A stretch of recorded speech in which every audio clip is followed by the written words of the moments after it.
Hello बच्चों। तो last lecture में हमने ये सीखा था कि नंबर लाइन पे रैशनल नंबर्स को कैसे रिप्रेजेंट करते हैं। तो आज इस लेक्चर में हम बहुत इंपॉर्टेंट कॉन्सेप्ट सीखेंगे कि किन्हीं ही भी दो रैशनल नंबर्स के बीच में हम नए रैशनल नंबर्स को कैसे फाइंड करें। तो सबसे पहले हम थोड़ी सी जर्नल सी बात करते हैं। देखिए, अगर मैं आपको कोई भी दो नेचुरल नंबर्स देता हूँ, डैट इज़ मैंने आपको नेचुरल नंबर्स दिए 3 एंड एक नेचुरल नंबर हम 3 लेते हैं और उसके बाद एक नेचुरल नंबर लेते हैं हम 7। तो अगर मैं आपसे ये पूछूं कि ये 3 और 7 हमारे पास दो नेचुरल नंबर्स हैं, तो इन दो नेचुरल नंबर्स में हमारे पास और कितने नेचुरल नंबर्स होंगे। तो हम कैसे करेंगे कि यहाँ से हमारे पास 0, यहाँ पे 1, यहाँ पे 2, यहाँ पे 3, 4, 5, 6 एंड 7। तो डैट मीन्स यहाँ पर हमारे पास 3 है और यहाँ पे हमारे पास 7 है। तो बेसिकली 3 और 7 के बीच में जब हम नेचुरल नंबर्स की बात कर रहे हैं तो हमारे पास 1, 2 एंड 3। दैट मीन्स हमारे पास इसके बीच में हमारे पास कितने नेचुरल नंबर्स आएंगे, 1, 2 एंड 3। मतलब कि उसमें हमारे पास 3 नेचुरल नंबर्स आएंगे। अब उसी तरह से अगर मैं आपसे पूछता कि 1 और 5 के बीच में कितने नेचुरल नंबर्स हैं, तो 1, 2, 3। 1 और 3 के बीच में कितने नेचुरल नंबर्स हैं, 1। और अगर मैं ऐसे पूछता कि 2 और 3 के बीच में हमारे पास नेचुरल नंबर्स कितने हैं, तो वो हमारे पास होते हैं कि 2 और 3 के बीच में हमारे पास कोई भी नेचुरल नंबर नहीं होता। ये तो बात थी हमारे पास नेचुरल नंबर्स की कि अगर हम कोई भी दो नेचुरल नंबर्स ले रहे हैं तो उनके बीच में हमारे पास always finitely many natural numbers आएंगे। अब हम बात कर लेते हैं इंटीजर्स की इसी तरह से। तो ये मेरे पास हमारी नंबर लाइन और यहाँ पे हमारे पास 0 है, यहाँ पे -1, यहाँ पे -2, यहाँ पे 1, 2, 3, यहाँ पे -3। तो ये मेरे पास नंबर लाइन है।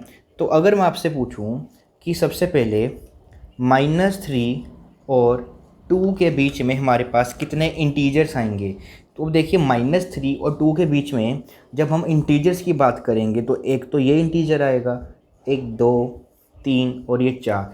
तो बेसिकली इसके बीच में 4 इंटीजर्स आ रहे हैं। अब इसी तरह से अगर हम -3 और 3 के बीच में देखते तो हमारे पास 5 इंटीजर्स आ जाते। अगर हम -2 और 0 के बीच में देखते तो हमारे पास 1 इंटीजर आता। अब उसी तरह से अगर -3 और -2 के बीच में देखेंगे तो इन दोनों के बीच में हमारे पास कोई भी इंटीजर नहीं आता। तो डैट मीन्स जब हम नेचुरल नंबर्स और रैशनल नंबर्स की बात करते हैं तो इनके बीच में हमेशा ही हमारे पास फाइनाइटली मैनी नेचुरल नंबर्स और फाइनाइटली मैनी इंटीजर्स आते हैं। बट रैशनल के केस में ऐसा नहीं होता। रैशनल के केस में हमारे पास ऐसा नहीं होता।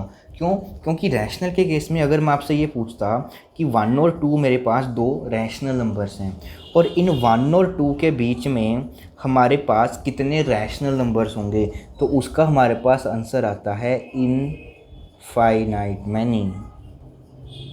इन दोनों के बीच में हमारे पास 1 और 2 के बीच में हमारे पास इनफाइनाइटली मैनी रैशनल नंबर्स हैं। इनके बीच में हमारे पास नेचुरल नंबर कोई नहीं है, इन दोनों के बीच में इंटीजर भी कोई नहीं है। बट देखने वाली बात यह है कि इनके बीच में हमारे पास इनफाइनाइटली मैनी रैशनल नंबर्स हैं। अब आप बोलेंगे कि सर ये इनफाइनाइटली मैनी रैशनल नंबर कैसे हुए, तो देखिए ध्यान से। ये हमारे पास 1 है तो रैशनल नंबर्स को हम ऐसे लिख सकते हैं। देखो ये इनके बीच में हमारे पास 1.1 होगा, फिर 1.11 होगा, फिर 1.111 होगा, फिर 1.111 होगा, फिर ऐसे ही 1.123 होगा, 1.134 होगा, 1.473 होगा, फिर 2 वाला स्टार्ट कर लो, 2, 3, 4, 1.23579, 1.5973 1.5, 1.77। ये तो इट मीन्स आप जितने चाहो उतने ही इन दोनों के बीच में हमेशा इस तरह के नंबर्स को फाइंड आउट कर सकते हो। और ये सभी के सभी हमारे पास क्या हैं, रैशनल नंबर्स हैं। क्योंकि डेसिमल हटाकर नीचे हम इनके थाउजेंड्स लगा सकते हैं। तो पी अपॉन क्यू की फॉर्म में एक्सप्रेस हो गए। तो डैट मीन्स अगर हम कोई भी दो रैशनल नंबर्स की बात करते हैं तो दो रैशनल नंबर्स के बीच में हमारे पास always infinitely many rational numbers आएंगे। इस बात का हमको रिमेंबर रखना है। तो अब क्वेश्चन ये आता है कि सर हमने ये तो देख लिया कि इन दोनों के बीच में हमारे पास इन्फिनिटली मैनी रैशनल नंबर्स हैं, तो अब इनको हम फाइंड कैसे करेंगे। तो आगे के लेक्चर में हम ये सीखेंगे कि किन्हीं भी दो रैशनल नंबर्स के बीच में हम कैसे नए रैशनल नंबर्स को फाइंड करते हैं। तो आगे बच्चों हम देखो किस तरह से रैशनल नंबर्स को फाइंड करेंगे। तो देखिए सबसे पहले हमारे पास फर्स्ट टाइप के क्वेश्चन है, उसमें क्या है कि हमको 3 रैशनल नंबर्स बताने हैं बिटवीन 1/7 एंड 6/7 के बीच में। तो देखिए यहाँ पर रैशनल नंबर्स को फाइंड करने के लिए हमारे पास क्या एक स्ट्रेटजी रहती है कि जब भी हमने किन्हीं भी दो नंबर्स के बीच में रैशनल नंबर्स फाइंड करने हैं तो हमें क्या चेक करना है कि उन दोनों नंबर्स के बीच में जो ये डिनोमिनेटर्स हैं वो क्या होने चाहिए, सेम होने चाहिए। ठीक है, तो यहाँ से हमारे पास पहले ही उनके डिनोमिनेटर्स क्या हैं, सेम हैं। तो देखिए हमारे पास 1/7 और 6/7 है, तो इनके बीच में जो हमारे पास रैशनल नंबर्स आएंगे वो हम क्या लिख सकते हैं, 1/7। तो 1/7 के बाद क्या आएगा, 2/7, फिर आएगा हमारे पास 3/7, फिर आ जाएगा 4/7 एंड 5/7। तो ये हमने क्या करिए, इनके बीच के रैशनल नंबर्स हैं वो फाइंड आउट कर लिए कि 2/3, 2/7, 3/7, 4/7 एंड 5/7, ये क्या आगे हमारे इन दो नंबर्स के बीच में 4 रैशनल नंबर्स आ गए। तो ये हम तब कर सकते हैं जब हमारे पास क्या हो, उनका डिनोमिनेटर क्या हो, सेम हो। तो अब देखिए हमने क्या करना है, अगर इन केस हमारे पास कुछ इस तरह से दिया होता,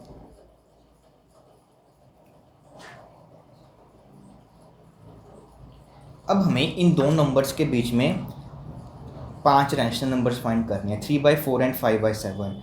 तो यहाँ से देखिए अब की बार क्या है कि इनके जो डिनोमिनेटर्स हैं वो हमारे पास सेम नहीं है। तो हमने सबसे पहला काम क्या करना है, इनके डिनोमिनेटर्स को सेम बनाना है। तो सेम बनाने के लिए क्या करेंगे, यहाँ पर देखिए हमारे पास 4 है, इसका जो डिनोमिनेटर है हमारे पास वो 4 है। तो हम क्या करेंगे, इस वाले नंबर को 4 से मल्टीप्लाई और 4 से डिवाइड कर देंगे। इस वाले का डिनोमिनेटर 7 है, तो हम इस वाले के साथ मल्टीप्लाई और इस वाले के साथ डिवाइड कर देंगे। तो यहाँ से हमारे पास जो नंबर आएगा वो आएगा 7 3 21 एंड 7 4 28। तो अब की बार हमारे पास जो नंबर आएगा वो आएगा 20/28। अब देखिए क्या हुआ कि इन दोनों के बीच में हमारे पास जो है डिनोमिनेटर सेम आ गए, बट डिनोमिनेटर सेम आने के बाद अब हमें क्या करना है, 20/28 और 21/28 के बीच में रैशनल नंबर्स को फाइंड करना है। तो हम अभी तक इनके बीच में रैशनल नंबर्स को फाइंड नहीं कर सकते क्योंकि इस मेथड के बाद अगला नंबर क्या आएगा हमारे पास 21। तो इस केस में आपको क्या करना है, सबसे पहले आपने डिनोमिनेटर को सेम बनाना है और डिनोमिनेटर सेम बन गया तो उसके बाद आपने क्या करना है कि अगर आपको इनके बीच में रैशनल नंबर्स मिलते हैं तब तो हमने वो एज इट इज़ इस मेथड से उनके बीच में रैशनल नंबर्स को फाइंड आउट कर लेना है। अगर आपको उनके बीच में रैशनल नंबर्स नहीं मिलते तो आपने अगला काम क्या करना है कि इन दोनों को फिर से 10 से मल्टीप्लाई और 10 से डिवाइड कर देना है। तो देखिए तो अगले स्टेप में अब हम क्या करने वाले हैं, इसको भी हम 10 से मल्टीप्लाई कर देते हैं, 10 से डिवाइड, और इस नंबर को भी हम 10 से मल्टीप्लाई और 10 से डिवाइड कर देते हैं। आप किसी भी नंबर के साथ कर सकते हो तो वो आ जाएगा। तो मोस्ट इजी नंबर जो रहेंगे हमारे पास वो 10, 20, 30, 40 ये इजी नंबर रहते हैं। तो ये बन जाएगा हमारे पास 200 और नीचे आ जाएगा 280। अब यहाँ पर आ जाएगा 210 और यहाँ पर आ जाएगा 280। अब देखिए इन दोनों के बीच में हमारे पास क्या है, डिनोमिनेटर्स इनके सेम हो गए। तो अब इनके बीच में हमारे पास रैशनल नंबर्स कौन कौन से आ जाएंगे, दैट इज़ 280, 202/280, इसी तरह से 203/280 एंड सो ऑन। ऐसे ही हमारे पास 209/280। तो ये हमारे पास इन दोनों के बीच में 9 रैशनल नंबर्स आ गए। ओके, तो होप सो आपको ये चीज़ समझ में आई होगी। हम आगे और भी क्वेश्चन करते हैं जिससे आपको बेटर अंडरस्टैंडिंग होगी। तो अगला क्वेश्चन देखिए, अगले क्वेश्चन में क्या है, हमें find 4 rational numbers between 5/6 and 5/8। इन दोनों के बीच में हमने 4 रैशनल नंबर्स फाइंड आउट करने हैं। तो सबसे पहला काम हमारे पास क्या होगा कि इनके जो डिनोमिनेटर्स हैं वो हमें सेम बनाने हैं। तो यहाँ पर हमारे पास 8 है, देखिए यहाँ पर 5/6 है, और एक है हमारे पास 5/8। अब यहाँ पर 8 है तो हम क्या करेंगे, इसको 8 के साथ मल्टीप्लाई डिवाइड कर देंगे। यहाँ पर 6 है तो हम यहाँ से 6 के साथ इसको मल्टीप्लाई को डिवाइड कर देंगे। तो हमारे पास आ जाएगा 40/48, और यहाँ पर आ जाएगा 30/48। तो डैट मीन्स हमें 30, 48 और 40/48 इनके बीच में रैशनल नंबर्स बताने हैं। तो 4 इनके बीच में आप कोई भी रैशनल नंबर्स बता सकते हो। तो हमारे पास आंसर आ जाएंगे 31/48, 32/48, 33/48 एंड 34/48। तो इन दो नंबर्स के बीच में हमारे पास ये 4 जो हैं रैशनल नंबर्स आ गए। तो उसके बाद हम एक और क्वेश्चन करते हैं। तो आगे देखें, हमारे पास जो अगला क्वेश्चन है उसमें क्या है कि हमें 6 रैशनल नंबर्स फाइंड करने हैं बिटवीन 2/3 एंड 3/2 में।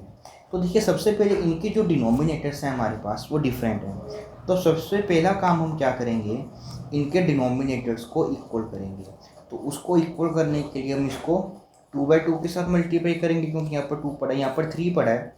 तो हम इसको 3/3 के से मल्टीप्लाई को डिवाइड कर देंगे। तो अब ये नंबर बन गया हमारे पास 4/6, और ये नंबर बन गया 9/6। तो इन दोनों के बीच में आपको क्या फाइंड करनी है, रैशनल नंबर्स फाइंड करनी है। तो देखिए कैसे करेंगे।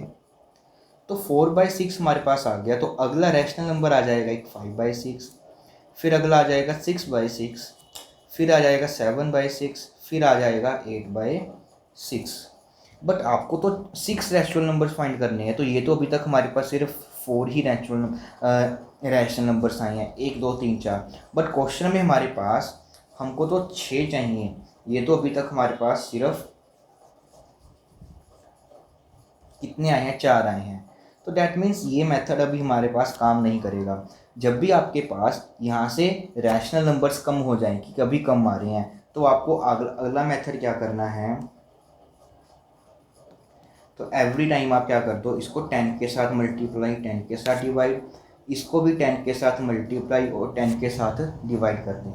तो इस केस में आपके पास क्या बन जाएगा, अब ये बन जाएंगे हमारे पास 40/60, और ये बन जाएगा 90/60। तो अब की बार देखिए आपके पास 41/60, 42/60, 43/60 and 44/60 and 45/60 and then 46/60। तो ये आ गया आपके पास 6 रैशनल नंबर्स आ गए। मतलब जब भी हमारे पास, सबसे पहला काम हमने क्या करना है, उनके डिनोमिनेटर्स को इक्वल करना है। जब हमारे पास डिनोमिनेटर्स उनके इक्वल हो जाएं, अब उसके बाद हमें अगर रैशनल नंबर्स जितने बोला गया है उससे हमें कम मिल रहे हैं, तो अगला स्टेप आपको क्या करना है, उसको 10 के साथ मल्टीप्लाई डिवाइड कर दो दोनों के साथ, ताकि डिनोमिनेटर सेम रहे। आप 20 के साथ भी कर सकते हो, आप 5 के साथ भी कर सकते हो, बट 10 के साथ देखिए मल्टीप्लाई और इनको मल्टीप्लाई करना ईजी रहता है। तो इसीलिए हम 10 के साथ करते हैं। आप तो अगर 10 के साथ करने के बाद भी आपको कम लग रहे हैं, तो आप 20 के साथ कर दीजिए, 30 के साथ कर दीजिए, किसी के भी साथ भी कर सकते हैं। और उसी तरह से आपके पास ये रैशनल नंबर्स हैं वो आते रहेंगे। तो ये हमारे पास फर्स्ट मेथड होता है, किन्हीं भी दो रैशनल नंबर्स के बीच में हम इस तरह से इन्फिनिटी मैनी रैशनल नंबर्स हैं वो ढूंढ सकते हैं। और इसके अलावा हमारे पास एक इसका दूसरा मेथड भी होता है, वो हम अगले लेक्चर में डिस्कस करेंगे कि सेकंड मेथड हमारे पास क्या है।